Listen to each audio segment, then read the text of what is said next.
راولاکوٹ میں پہلی بار ایک نئی ڈیجیٹل میڈیا کمپنی اور ایک پروفیشنل میڈیا اسٹوڈیو کا افتتاح۔ روزنامہ کشمیر دھرتی سے منسلک digital media plate form Kashmir one media کا افتتاح ہو چکا ہے۔ افتتاحی تقریب میں مہمان خصوصی کمشنر پونچھ سردار وحید خان، اسسٹنٹ کمشنر یاسر گردیزی اور ریجینا سودوزئی تھے۔ کشمیر ون میڈیا کا افتتاح راولاکوٹ سے تعلق رکھنے والی اسپورٹ جرنلسٹ اور Sky Sports young female broadcaster of the year کا ایوارڈ حاصل کرنے والی ریجینا سودوزئی نے کیا اور اسٹوڈیو کا افتتاح کمشنر پونچھ سردار محمد وحید خان نے کیا۔ اس موقع پر مختلف تعلیمی، ادبی، سیاسی اور میڈیا کی بڑی شخصیات نے شرکت کی، جن میں کونسلر عامر رفیق، کونسلر عامر خورشید، امیر جماعت اسلامی حلقہ 4 عدنان رفیق، وسیم اعظم، Waseem Siyad, Sardar Muhammad Bashir, director Punjab Group of Colleges Sufyan Akbar, principal Punjab Group of Colleges Abid Akram, Muhammad Ayaz Khan, Khurram Hayyam, Maulana Sajjad, Rashid Nazir, Sajid Mahmood انور، زکریا صابر، حزیمہ امجد، ابرار اسحاق اور دیگر شخصیات بھی شامل تھی۔ تقریب میں خطاب کرتے ہوئے چیف ایڈیٹر عابد صدیق نے روزنامہ دھرتی کی تاریخ کے بارے میں بتایا۔ روزنامہ دھرتی جو ہے یہ بنیادی طور پر یہ پہلے ماہنامہ دھرتی تھا جو 2004 میں ہم نے شروع کیا تھا، اور جو ہی یہ شروع ہوا تو 2005 میں زلزلہ آ گیا اور پھر ہمیں 1 سال 1.5 سال جو ہے وہ تھوڑا سا گیپ آ گیا، پھر 2007 میں دوبارہ شروع کیا ہم نے، اور 2010 میں 24 اکتوبر 2010 کو جو ہے وہ ہم روزناموں کی طرف گئے۔ انتہائی نامساد حالات میں ہم نے یہ شروع کیا تھا، اور اس وقت نہ صرف حالات نامساد تھے بلکہ یہاں پر آپ کو اس طرح کا کوئی اسکل والا بندہ بھی نہیں مل رہا تھا کہ جی جو آپ کے ساتھ کام کرے، لیکن اس کے باوجود جو ہے ہم نے ہمت نہیں ہاری اور قافلہ بڑھتا گیا، اور پھر ہمارے نام کا تھوڑا سا ایشو آ گیا، جو ٹیکنیکلی محکمہ اطلاعات کا مسئلہ تھا، ہم نے کافی جنگ لڑی، لیکن اس کے بعد ہم نے اس کے پھر نام تبدیل کرنا پڑا اور کشمیر دھرتی رکھنا پڑا، اور یہ 11 مئی 2020 کو جو ہے وہ کشمیر دھرتی کے نام سے پھر ہم نے اس کو نام تبدیل کر کے شروع کیا، اور اس طرح سے ہماری 11 مئی کو ابھی 2026 کو یہ اس کے جو کشمیر دھرتی کے 6 سال یہ بھی پورے ہو گئے۔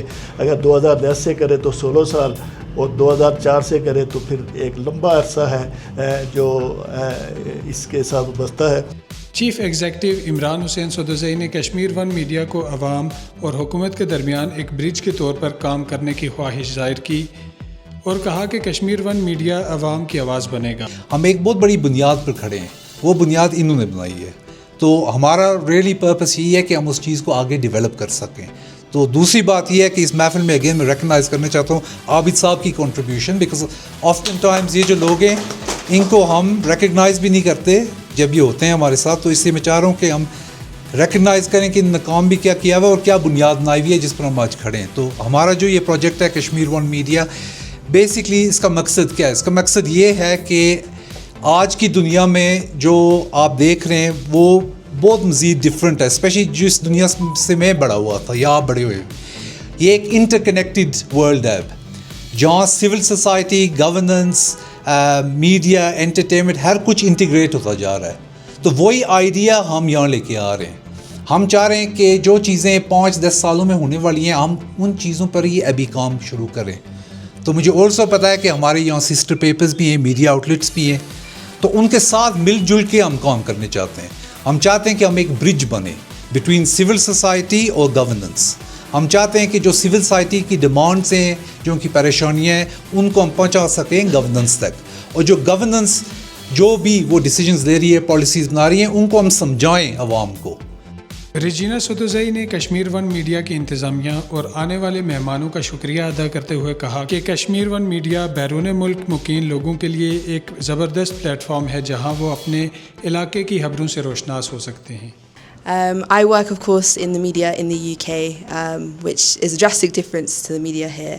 However, that is to change, especially with the launch of Kashmir One Media. Of course, being a Sudan, a Ravlakorti, not from here, living abroad, we hear our news from my dadi and my pupus and my chachas and everyone else that I have living here, my family. But that is now to change, because now there's a platform that I can see it on the ground. This is journalism where I can feel up to date with everything that's going on in Ravlakot, but of course wider world as well. This is not just a course for people like myself living abroad, but this is for a global audience. This is for people to understand that we are here, we are powerful, and we have a lot going on for us to show the world.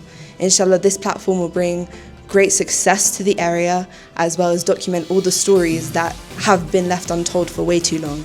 Commissioner Saab, we really appreciate you coming here today for supporting us and being a part of this initiative. Please remember that this initiative is just as much yours as it is for us.